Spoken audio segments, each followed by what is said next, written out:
بے دینی کا یہ عالم ہے کہ چھوٹی چھوٹی باتوں پر اس دور میں نوجوان بچے بچیاں خودکشی کے شکار ہو رہے ہیں۔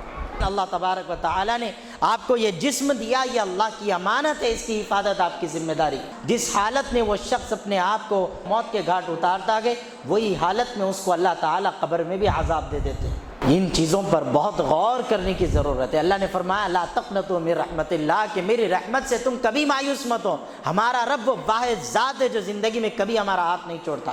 ہوش کے ناخن لینے کی ضرورت ہے۔ اگر ہم اپنی نسلوں کو یہ دین اور اسلام نہیں سمجھائیں گے، یاد رکھیے ہماری نسلیں اسی طرح ختم ہوتی رہیں گی بس۔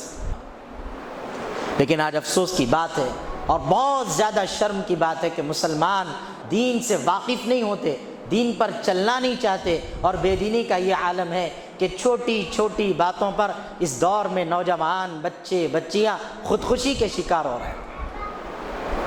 معمولی باتوں پر موبائل فون، ماں باپ اگر موبائل فون نہیں دیتے ہیں تو اس پر اولاد خودکشی کر لے رہی، اور عمر ان کی 8 سال 9 سال کے معصوم بچے ہیں۔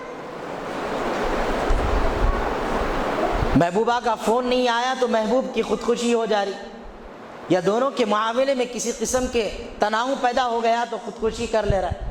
میاں بیوی کے مسائل میں کوئی جھگڑا ہو گیا تو یا تو شوہر پھانسی کے تختے پر چڑھ جا رہا، یا تو پھر بیوی اپنے آپ کو پھانسی دے رہی۔ قرآن صاف طور پر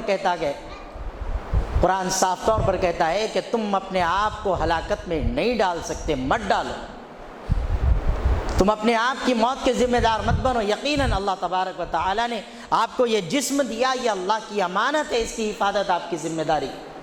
بلکہ قرآن اور شریعت صاف کہتی ہے کہ یہ جسم جو ملا تو آپ وہ غذا کھاؤ جس غذا سے آپ کا جسم کو تقویت ملے اور آپ کے جسم کو طاقت ملے، نہ کہ آپ اپنے جسم کو کمزور کر بیٹھو۔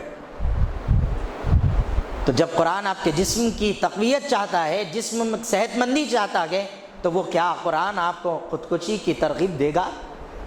خدا کی قسم نہیں دے گا۔ کیوں نوجوان آج خودکشی کر رہے ہیں؟ کیوں نوجوان آج چھوٹی چھوٹی باتوں پر قتل غارت گری کے اندر مبتلا ہو رہے ہیں؟ میرے عزیز بزرگوں اور دوستوں، مسلمانوں، ہوش کے ناخن لینے کی ضرورت ہے۔ اگر ہم اپنی نسلوں کو یہ دین اور اسلام نہیں سمجھائیں گے، یاد رکھیے ہماری نسلیں اسی طرح ختم ہوتی رہیں گی بس۔ اسی طرح ہماری نسلیں ختم ہو جائیں گی، کوئی ان کی حفاظت کے لیے نہیں ہوگا۔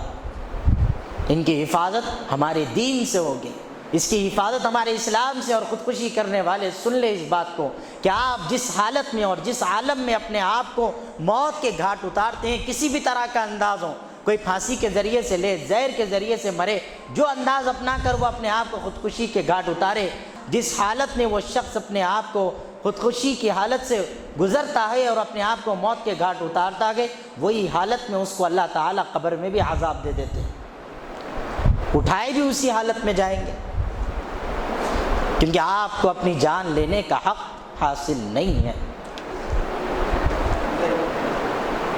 ان چیزوں پر بہت غور کرنے کی ضرورت ہے۔ اللہ نے فرمایا لا تقنطوا من رحمت اللہ، کہ میری رحمت سے تم کبھی مایوس مت ہو۔ ہمارا رب وہ واحد ذات ہے جو زندگی میں کبھی ہمارا ہاتھ نہیں چھوڑتا۔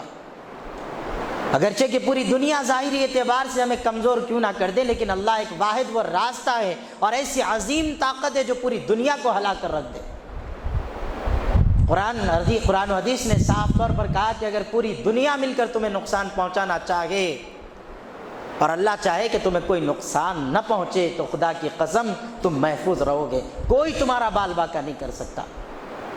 اور اگر پوری دنیا مل کے پہرے داری میں لگ جائے اور یہ چاہے کہ تمہاری حفاظت ہو، اور اللہ تعالیٰ یہ سوچ لے کہ تمہارا نقصان ہو جائے، تو نقصان ہوئے بغیر تم رہ نہیں سکتے۔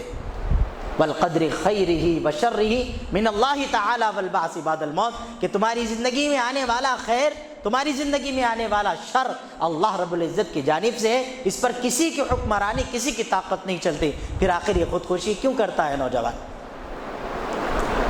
اس لیے صاف طور پر علماء نے فرمایا کہ اگر آپ عشق میں مبتلا ہیں، کسی پسند میں مبتلا ہیں، کسی کو چاہتے ہیں، تو خدا کے لیے پہلے رشتے کی بات کریں، اس سے پہلے کہ کوئی رشتے کے تناؤ کے اندر مسائل پیدا نہ ہو، شادی کی ترغیب دیں۔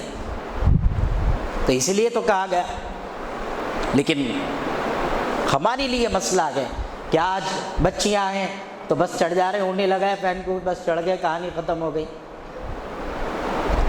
اور چھوٹی چھوٹی باتوں پر قتل ہو رہا. تو لہٰذا فکر کیجئے ان باتوں کی کہ ہم اپنی نسلوں کی حفاظت کر سکیں، ہم اپنے بچوں کی ان معاملے میں حفاظت کر سکیں، ورنہ اسی طرح کے نقصان اور گھاٹے خسارے میں رہیں گے. اور یاد رکھیے وہ ماں باپ، ہر ایک ماں باپ جن کو اللہ نے صاحب اولاد بنایا، ان کے گھروں میں اللہ نے بیٹیاں دی، بیٹے دی، آپ ہر ایک سے اللہ سوال کرے گا. اگر آپ اپنی اولاد کو دین سے واقف نہیں کرائیں گے، حلال و حرام کی تمیز نہیں سمجھائیں گے، انہیں حرام موت سے آگاہ نہیں کریں گے، تو یاد رکھیے آپ کے لیے گھاٹے اور خسارے کا یہ نقصان ہوگا. سمجھائیے اپنے چھوٹے بھائی بہنیں، ان کو بھی بتائیے، اپنے بچے ہیں ان کو بٹھا کر سمجھائیے کہ آپ کے لیے کیا صحیح اور کیا غلط، ورنہ قبر کے اندر بھی وہ انہی عذاب میں مبتلا ہوں گے. اللہ ہماری نسلوں کی حفاظت فرمائے اور ہم تمام کو دین پر قائم فرمائے.